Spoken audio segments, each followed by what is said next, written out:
Welcome student. आज हम inventory valuation करेंगे लीफो मेथड से। Last in first out, last in first out method जो है वैल्यूएशन की एक इम्पॉर्टेंट मेथड है।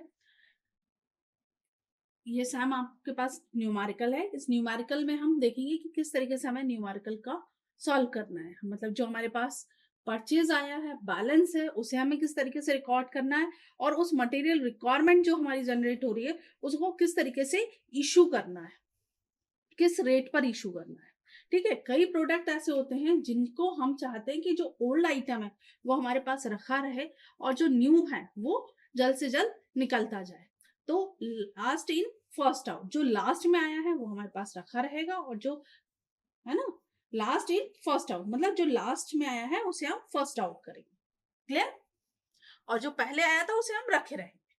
तो हमारे पास बैलेंस दिया हुआ है, बैलेंस है 50। तो ये बैलेंस क्वांटिटी है 50, किस रेट पर है हमारे पास? 40 के रेट पर है। अमाउंट क्या बनता है हमारा? 50 इंटू 40, तो अमाउंट बनेगा हमारा 200। तो ये जो बैलेंस है ये फर्स्ट एंट्री है, ये हमारे बैलेंस में भी जाएगी क्योंकि हमारे पास 3 कॉलम दिए, रिसीव, इशू एंड बैलेंस। तो जो हमारे पास बैलेंस है वो बैलेंस की एंट्री हमारी जाएगी। क्वांटिटी है 50, रेट है हमारे पास 4 and amount is 200। Now second entry is 5 जनवरी को होगी। परचेज हमने ऑर्डर किया, क्या परचेज ऑर्डर हुआ है हमारा? 40 यूनिट्स हैं, किस रेट पर है? 3 के रेट पर है। इन दोनों का इंटू करेंगे, 120 हमारे पास आ जाएगी। अब जब 120 हमारे पास आई है, ठीक है, तो अब हमारी क्वांटिटी कितनी हो गई? ये हो गई है 50 प्लस 40, तो 50 प्लस 40 इज 90। दोनों का रेट लिखे हमने और अब हमारे पास टोटल अमाउंट हो गया 320। अब इसमें लास्ट कौन सा है? अभी यहाँ पर 40 इज योर लास्ट स्टॉक है। फिर आपने परचेज किया ऑर्डर, कितने का किया? 30 यूनिट्स परचेज की, रेट 4 पर की, कितना बना? 120 बना आपका। ठीक है, अब आपने इसको कहाँ लिखा? इसको आपने यूनिट किया क्योंकि 90 यूनिट्स आपके पास बैलेंस में थी, आपने 30 और परचेज कर ली, तो अब आपके पास टोटल नंबर ऑफ यूनिट्स कितनी हो गई? 120। ठीक है, 120 आपके पास यूनिट्स है। ये डिफरेंट रेट पर है हमारे पास। लास्ट क्या हुआ है हमारा? इन 30 यूनिट्स हुई है 4 में, ठीक है, 4 के रेट में। तो टोटल अमाउंट हमारा हो गया 440। क्यों? 50 इंटू 4, 40 इंटू 3, 30 इंटू 4, ये तीनों को हमने जब इंटू करने के बाद टोटल लगाया तो 440 हमारे पास टोटल आ गया। ठीक है, देन अब हमने जब हमारे पास बैलेंस है, हमने 3 ऑर्डर में परचेस कर लिया है, तो डेफिनेटली अब हमारे पास रिक्वायरमेंट आ रही है। तो परचेज रिक्वायरमेंट जो है हमारी, परचेज रिक्वायरमेंट हमारे पास आई। परचेस करने के बाद मटेरियल रिक्वायरमेंट हमारे पास आई 70 की। 70 की जब आई हमारे पास तो हमें लास्ट इन फर्स्ट आउट करना है। ये कॉन्सेप्ट हमें माइंड में रखना है। तो लास्ट में सबसे पहले कौन सा आया था? ये 30 यूनिट्स आई थी हमारे पास रेट 4 पर। ठीक है, लास्ट ऑर्डर देखिए 30 यूनिट्स 4 के रेट पर आई थी, तो हमने सबसे पहले इसको इशू किया। देन 40 यूनिट्स है हमारे पास 3 के रेट पर, तो हमने 40 यूनिट्स की 3 के रेट पर इशू। तो ये आपकी टोटल 70 यूनिट आपने इशू कर दी है, इसका अमाउंट बना 240। ठीक है, अब आपके पास बैलेंस कितना बचा? जब आपने ये दोनों इशू कर दी हैं तो अब आपके पास 50 बचा, तो आपका नाउ बैलेंस इज 50, रेट 4 और amount is total 200। Now material order is 10, आपसे 10 यूनिट्स की रिक्वायरमेंट आई। अब हम किस रेट में इशू करेंगे?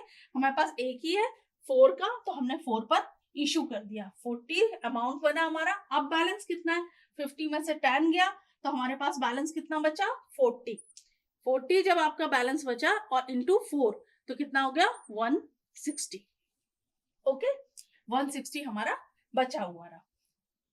देन परचेज ऑर्डर, हमने फिर परचेज ऑर्डर लगाया, 20 यूनिट परचेज की, रेट हमारा 5 है, अमाउंट हमारा 100 बन रहा है। ओके, नाउ बैलेंस कितना हो जाएगा? 40 हमारे पास ऑलरेडी थी 4 के रेट पर, ये हमारे पास बैलेंस बचा हुआ था। हमने कितना परचेज किया? 20 यूनिट्स और परचेज की, रेट 5 पर, तो दोनों का इंटू करने के बाद टोटल लगाया 160 प्लस 100, तो 260 हमारा अमाउंट आ गया। ये हमारे पास बैलेंस अवेलेबल है। किस डेट में अवेलेबल है? ये हमारा 15 की डेट में अवेलेबल है। अब 20th को हमें मटेरियल रिक्वायरमेंट आती है 20 की।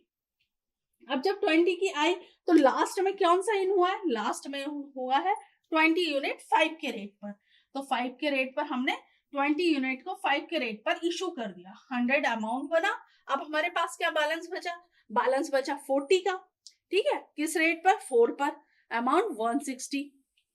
ओके, नाउ 24th को क्या होता है, 24th को हमारे पास 10 यूनिट्स का रिक्वायरमेंट आता है। किस रेट पर आता है, रेट पर आता है हमारे पास, क्योंकि ये हमें डिसाइड करना है। अब हमारे पास क्या बचा है, सिर्फ 4 बचा है, तो हम 10 जो मटेरियल रिक्वायरमेंट आया है वो हमने 10 यूनिट 4 के रेट पर हमने इशू कर दिया, 40 अमाउंट बना। और हमारी अब बैलेंस कितना बचा, 40 में से 10 गया तो बैलेंस इज 30 और अमाउंट इज 120, किस रेट पर, 4 के रेट पर। ओके, नाउ 26 को क्या हुआ, हमें परचेज ऑर्डर हमने किया, परचेज ऑर्डर हमने 40 यूनिट्स की रिक्वायरमेंट, परचेज ऑर्डर में हमारे पास 40 यूनिट्स आ गई हैं, 40 यूनिट्स आई तो हमने 3 के रेट पर आई हैं, ये हमारे पास 120 हमारा अमाउंट होता है, क्योंकि 40 इंटू 3 इज 120। ठीक है, अभी हमारे पास रिक्वायरमेंट कुछ नहीं है, तो हम बैलेंस देखते हैं। 30 हमारे पास ऑलरेडी यूनिट्स थी, किस रेट पर थी, 4 के रेट पर थी, और 40 यूनिट हमने और परचेज की, किस के रेट पर की है, 3 के रेट पर की है। तो 30 into 4 120, 40 into 3 120, 30 into 4 120, 40 into 3 is also 120। इन दोनों को टोटल लगाएंगे तो 240 हमारे पास अवेलेबल है। नाउ शॉर्टेज हुई हमारे पास, कुछ रिक्वायरमेंट आई हमारे पास 5 यूनिट्स की, हम किसको इशू करेंगे, जो हमारे पास लास्ट में हो। लास्ट में हमारे पास क्या इन है, 3, अमाउंट 3 पर है, इन दोनों का इंटू लगाया, 50 आपका अमाउंट बन गया। अब आप क्या करोगे, माइनस करोगे, किस में से करोगे, जो लास्ट में हो। लास्ट में 40 यूनिट्स आई थी, उसमें से आपने 5 यूनिट लेस कर दी, तो आपके पास कितनी बनी, 35। 30 यूनिट ऑलरेडी आपके पास थी 4 के रेट पर, 35 बची है आप पर 3 के रेट पर, इन दोनों को इंटू कर देंगे आप, तो 30 इंटू 4 करेंगे तो 120, 35 इंटू 3 करेंगे तो 105, दोनों को प्लस कर लेंगे 225 आ जाएगा आपके पास, है ना। इस तरीके से हमने लीफो मेथड के थ्रू किया है। फीफो में हमने क्या किया था, फर्स्ट इन फर्स्ट आउट, जो पहले आएगा हम उसको फर्स्ट आउट करेंगे। लीफो मेथड में हमने क्या किया, लास्ट इन फर्स्ट आउट, जो लास्ट में आया है उसे पहले हमने आउट कर दिया, इस कारण से हमारा बैलेंस अब डिफरेंट आया है। Okay, thank you very much.